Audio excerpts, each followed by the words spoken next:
Well, it's an exciting day. Every time you have a game day before a game, I should say, it's always exciting. But when it's your rivalry, it's even more exciting when the circumstances are what they are.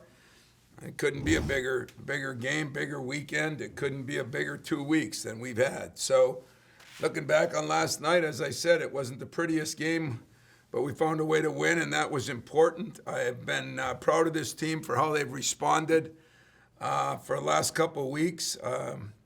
But yet we've got our work cut out for us because it only gets tougher.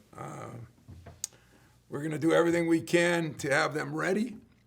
We had a little walkthrough today, a little film session. We got something tonight, and we'll see if they were pretty good this afternoon. So we'll see what tonight goes. As far as the rest of our team, Aaron Henry has been terrific. He's grown. He's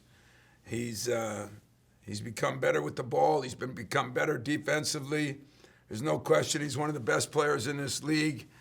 And it was done the old-fashioned way. It was earned through process, through trials and tribulations, through good things and bad things.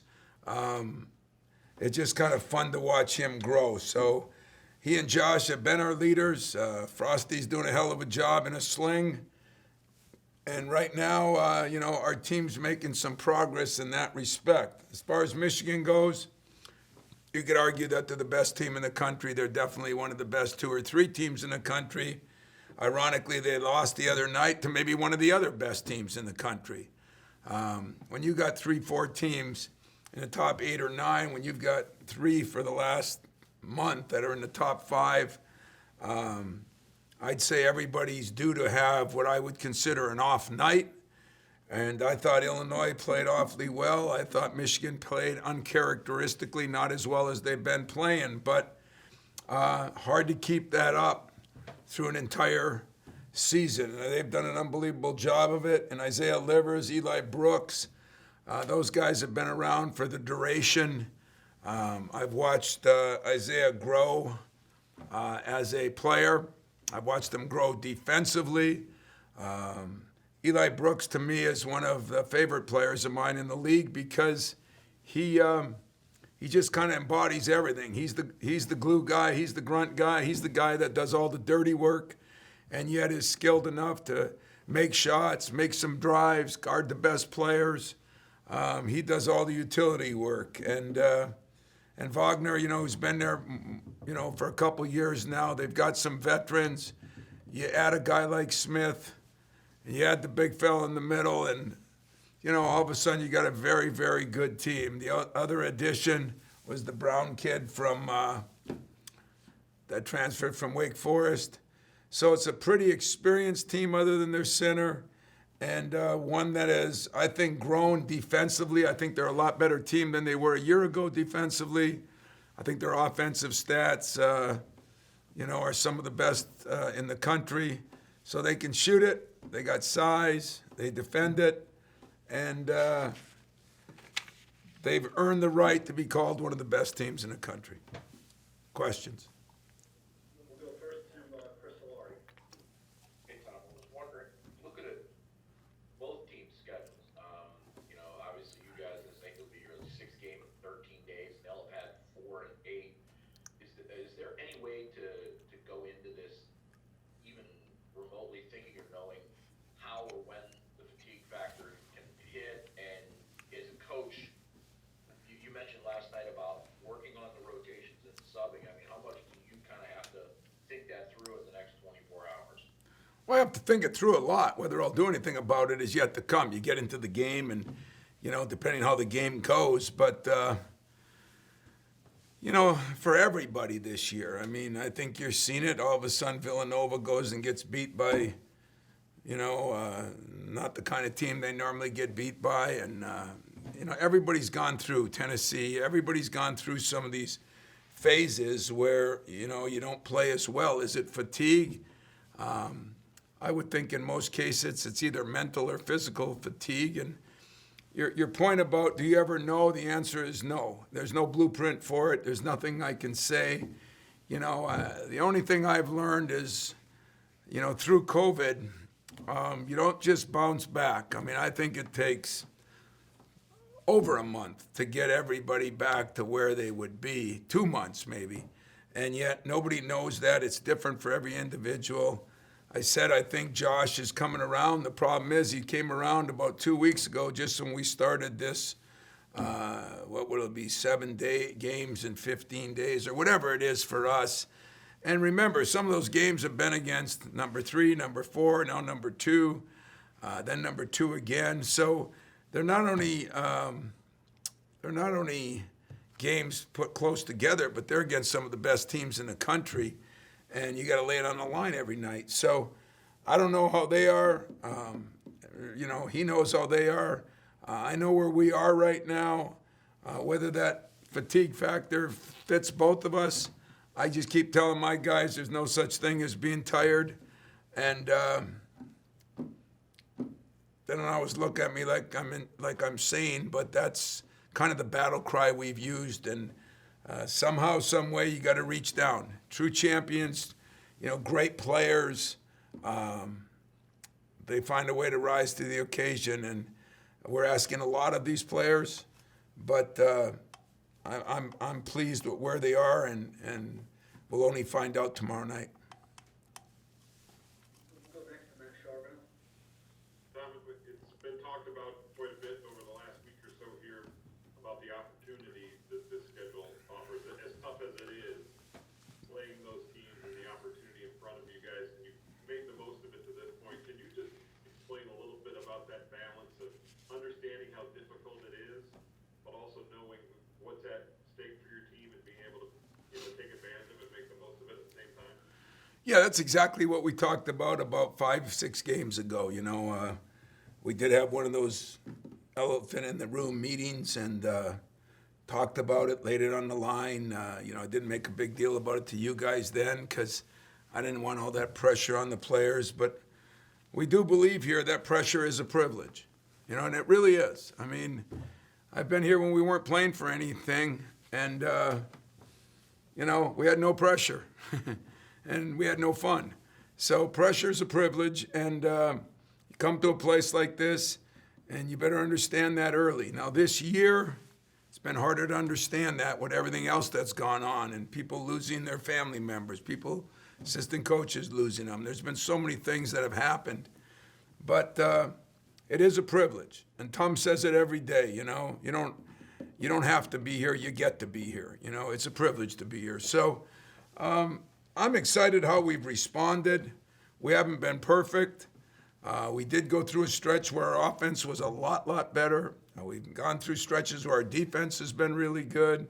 And we've gone through a couple of games where we just didn't get it done. But we didn't get it done because the other teams are good too. So it's been, I guess, difficult, but it's been rewarding too, because I've watched a few players grow up right in front of me. I've watched the team get some experience on what it's like to fail and what it's like to succeed. And I'm not sure you ever really succeed if you haven't failed.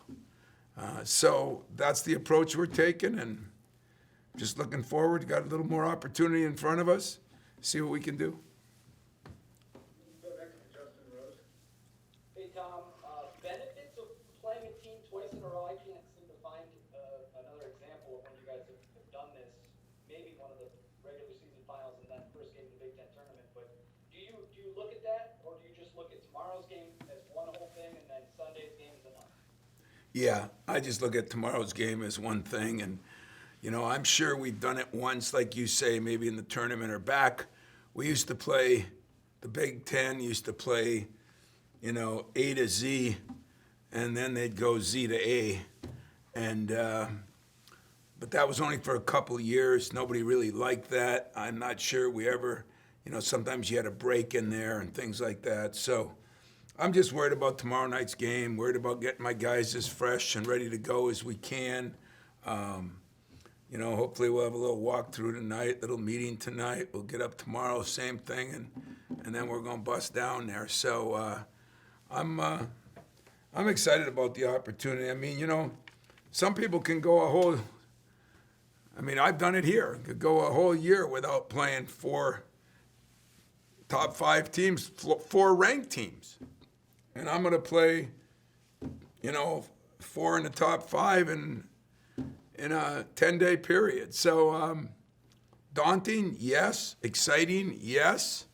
Nerve-wracking, yes. You can pick an adjective. You can pick anything you want. It's tough. So tough, but I tell my players all the time, I thought that's why you come to school at a place like this. And so I'm excited about it. And then on the rivalry side of things, I'm sure that alone will give them maybe that extra kick in the pants that they might need if they're tired or if they're not feeling up to it. Do you have to kind of remind them about this rivalry, or will you do it? I know you kind of touched on it a little bit last night, but No, I don't think you have to remind them, but I also think it's such a different year. It's everybody knows the rivalry, but the rivalry, in all honesty, lasts a little bit of time when you're playing in front of your fans. It maybe lasts a little longer, but that only carries you through the first couple minutes of the game, and then it's dog eat dog. Reality sets in quick. So I think anytime you play in a rivalry game, it doesn't just count one. I mean, that's pretty normal, but I also think that we've been in a position of playing so many big games, and now we might be playing the best of the best. I mean, I do give them a lot of credit. They've had a hell of a year, and have proven, have earned the right to be called, a Final Four contender, a number 1 seed. I have been there before, and it's something that is earned, and they've earned it. Go next to Kyle Austin. Seems like you've gotten a little better play defensively out of some of your bigs against Trace last night and maybe Kobe. What steps have they taken, and what is the challenge to this kind of? Well, the steps they've taken is I think they've spent a little more time. I think they've worked a little harder. I told you all that there's a fine line between pushing them and not. And, after the embarrassment of 50 points down at Indiana, we've kind of righted the ship in there. And I think one of the ways is to play a little more physical, to not let a guy just, go stand where he wants to stand and things like that, beat him to spots. I think my staff has done a good job with that, and I think the guys have done a good job with that. But question you should ask, because I ask, is why not earlier? Well, all part of the process, I guess. But at the same time, we've had our moments when we were good. We just haven't been as consistently.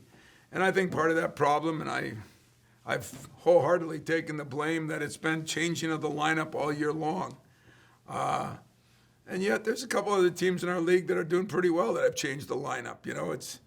It's not changed by the coaches. It's usually changed by the players.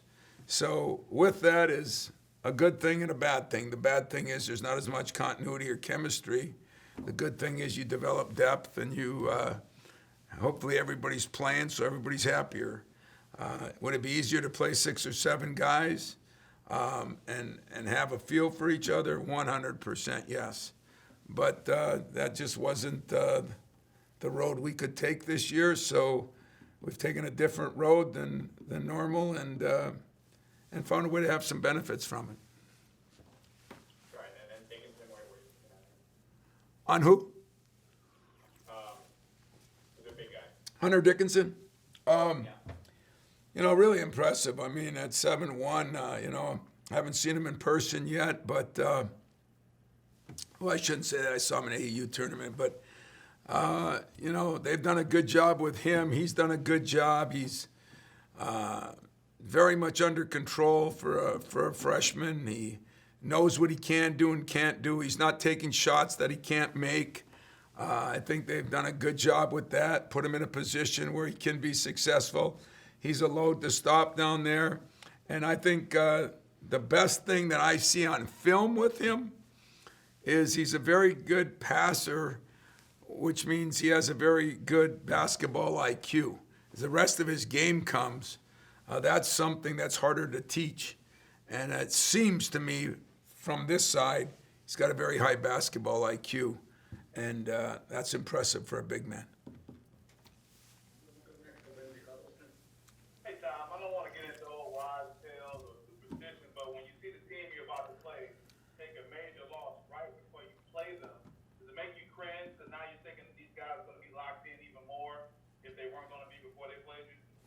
It doesn't. And the only reason it doesn't is I think you're going to, the rivalry game, they're going to be locked in either way, I think. I think we are too, but I could look at it the other way. We kind of embarrassed ourselves at Maryland in my way, so we're not happy either. And, I think in that game, there's no question Michigan did not play as well, but there's also no question Illinois is one of the best teams in the country. And the two guards from Illinois played out of their minds, I thought. And, so Michigan's going to be fired up if they would have won or lost, and probably so is Michigan State. It'll be interesting to see who can bring it, who can sustain it for 40 minutes, and what the outcome will be. All right, thanks for that. You're welcome. We'll go next to Larry Leash. Hey, Tom, two-parter. One about your team, Langford. Have you thought about starting him at point guard or just playing him more there? It seems like it gives you a relatively steady hand with what you've got. Yeah, steady hand. The problem is I just run out of subs, and right now he's walking on his knees, So when you play the point, that is a more demanding position physically and mentally too. So I thought about playing him there some, and I probably will. I'll probably play Aaron there some. But on a steady diet, it's hard to do that right now because then I have no subs. If I'm playing Gabe in there, it just makes it a little more difficult. So, we're going to work around it. We think we've got a good game plan going in for if you can do that in 24 hours or 22 hours, whatever it's been, 20 hours. But, it'll be something we'll do a little bit of. It hurts our running game, but we haven't been running really well. And there's certain guys that push it better than others. Rocket pushes it better than AJ. We're trying to get him to do it more, but both of them probably push it a little better than Josh, just because he, doesn't understand it all. But in the middle of the game when it's on the line, I do have some options to go with big guards, and I have some options to go with smaller guards. And you got to guard them too, And right now, Smith's playing pretty well. He runs their team. He's able to do some things. It's not that he gets a ton of shots. That's what I love about him and Eli Brooks. They don't need a million shots to impact the game. One can impact it with the pass. One can impact it with some drives, some screening, some defense. Those guys impress me, and in that respect. My other question is, if you can put on your big picture hat and humor me, Big Ten hasn't won a title obviously since yours in 2000, and I don't think there's any doubt that the Big Ten is the best top to bottom with some top end talent. Do you think one way or another this will be or could be the year that the Big Ten ends that 21-year drought? I do. I really do. I have a lot of respect for the league. I think we've got 4 or 5 teams that are on the top that could do it. Then there's a couple of teams, you don't want to play Purdue. Rutgers at times is very difficult to play against. I'm trying to think of the teams that I know will get in. I mean, it's easy to say Iowa, Illinois, and Michigan, and Wisconsin. They've struggled a little bit lately. But remember last year they had struggled and won 8 in a row at the end. So I think there's enough good teams that we could get a couple teams in the finals, like there's been a couple times we've been there. I think we were in there with Wisconsin. I think we were in there with Ohio State. I think we were in there with Illinois. I think 3 times of my 8 we were in there with another Big Ten team. And me personally, I'd love to see a couple Big Ten teams get there again. I'd like to see a Big Ten team win it. It's kind of a shame, but that's how you're judged. You're judged. Sometimes your conference is judged by, well, you haven't won a championship, and that's rightfully so. I understand that, but I'll tell you what, if there's any conference that's been close to as good as ours, top to bottom this year, or in a lot of years, I'd like to see it. We'll go next to Audrey Dahlgren. Hi, Tom. Hopefully you were able to get a little bit of sleep last night. Does it look like it? The fatigue aspect, I have kind of a two-parter as well. Number one, did you reach out to Magic, or did you reach out to anybody in terms of, because you said you were going to pick some people's brains, maybe in the sense of when it came to helping your guys through the fatigue? I did not get a hold of Irvin, but you know what I did is I looked back on some of the guys that I went through some things with and thought of how we handled it. If I was to be perfectly honest with you, from 2 o'clock last night, a couple hours sleep, back in this morning, and then it was a long day for us. I haven't made many calls. I might do some tonight because right now I'm just concerned with making sure we get a game plan together on what they do, and that's kind of all my focus will be till 9 o'clock tonight. Then after that, I'll take an hour or two to be just a regular human being for a while and still doing some work, but maybe getting a hold of some people. And, I think I know mostly how to handle this. It's, I think as I talk to anybody, the problem will be there's nobody I can talk to that said, well, we had some guys that come off COVID, or we had some guys that did this. I mean, because nobody's been through that. Not Magic, not Steve Smith, not Mateen, not Denzel, not Draymond. None of those guys, have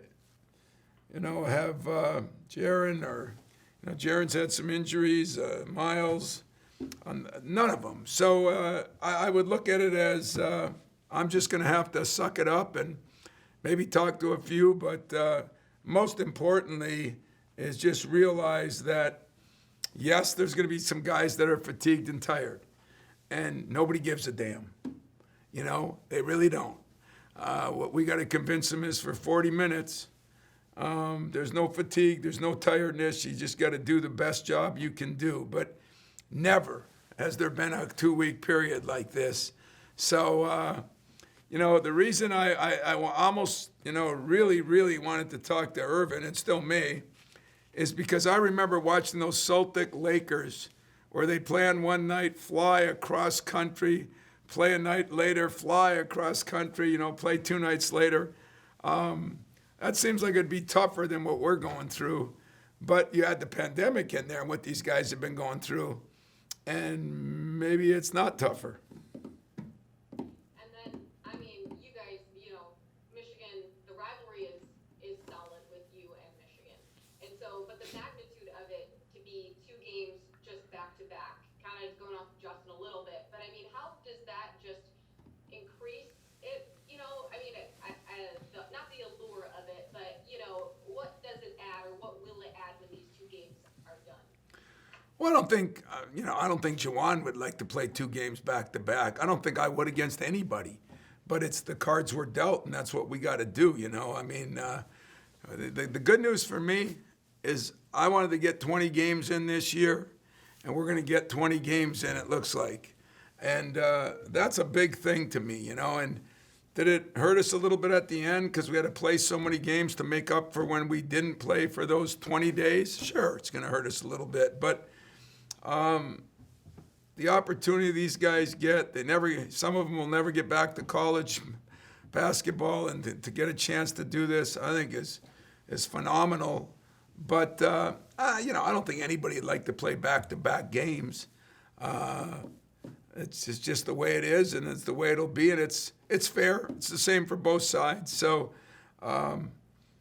if you win the first one, then you love to play back-to-back games, I think. But I don't know. I've never really done it. I've never done it at this level of the magnitude of these games for them, too. I think they're a 1 seed no matter what they do, because I think they've earned that over a period of time. But you never know what the committees will do nowadays. And so, just as bigger for them as it is for us. Thank you. You're welcome. The time for a couple more, we'll wrap it up with Stephen Brooks and then go back to Chris Laurie. Hey, Ron, I'd like to go over this discussion. With the reality of, having 2 bites at the apple against Michigan here, will part of your message be to try to keep it as if there is only one, just so it's not even in the back of their minds, like we do have another shot at this, if things don't go right? Would that be part of your message, to just treat it like it's only one and you don't really have that mulligan, I guess? 100%. 100%. The last thing you want to do is be thinking about, the old 1 game at a time coach speak, But that's the same for all of us. It's you want to try to take care of business, of whatever business you're in. right off the bat, and then if presents itself that there's another opportunity, then there is. But we're definitely not looking forward, and it's not like we're saying, well, we got a home game Sunday. We're not looking forward to that at all. We're looking forward to the game tomorrow night and seeing how we can play. And, you know, I think the one area that'll be interesting is, you know, when I did look at a couple of those NBA jobs, one of the things Doc Rivers, PJ Carlissimo, those guys used to say, the one advantage of the NBA is the playoffs. When you play a game and then you're off a day and you play another game and you got to, you know, figure out what you did well, what you didn't do well, what their counter might be, what your counter might be. Those guys thought that was the greatest thing in the world. You know, we don't have to deal with that very often. We might have to deal with it, but I'll deal with it Thursday night at, you know, midnight. I'm not dealing with it today or tonight or tomorrow at all. I'm dealing with that one game, try to win that game. And after that, we go from there. Thank you. You're welcome. We'll wrap it up with one from Chris Solari. I wondered, I know that you've probably been looking more ahead maybe than backward at the Indiana game, but I just wondered with what you saw in Marcus last night and his performance, because it seemed like there were some of the maybe the best stretches he's played in a Michigan State uniform, both ends of the court. You know, it's funny you say that. I had a couple of friends of mine around the country, a couple coaches that called me and said the exact same thing. And I do think he deserved a little more credit than maybe we all gave him, you know, because he ran pretty well. He blocked shots. He got some rebounds. He had some energy. You know, Marcus has, you know, it's been a rough go, but as he still matures what he still has to do, but as he does, you know, I haven't given up on Marcus at all. You know, I still always remember the Morris Petersons in my first couple of years, you know. Didn't take 2 years, didn't take really 3, but by year 3.5, 4, he was ready to have a great 4th year and then an incredible 5th year since we redshirted him, and then look what happened. So, Marcus, if he ever gets serious about gaining weight and strength, because I think he can, and really he loves the game, if he starts to live the game, I still think he has a chance to be a very, very good basketball player here. Has it taken longer than I would have liked? Yes. Longer than he would have liked? Yes. But, you know, it's part of the process, and the process is different for every kid. And as long as you see some progress in the process, and there's been times I haven't, but there are times this year that I really have. And then, you know, it's got to be the right opportunity. And he's getting that opportunity. He's working harder. We put him on a scout team so he could get more reps, more minutes, better conditioned. I really think that's helped him. And he'd be a good guy to get in here to make sure you guys could talk to him. So I'll see if I can do that in the next day or two. All right, Coach, that's all we have. Well, I hope you guys, I don't know if, you know, are they allowing any media down there? Small number. Small number? Well, those of you that are going down there, I hope you enjoy it. Those of you that are sitting home having a beer and just kind of relaxing, you know, have a pizza and a beer on me, and see if we can find a way to play a little better offensively tomorrow and just as good defensively. It'll take a monster effort, as I said, and yet that's what rivalries are about. That's what best games are all about. That's what playing the best teams are all about. And that's what tomorrow night will be all about. So thanks a lot. See ya.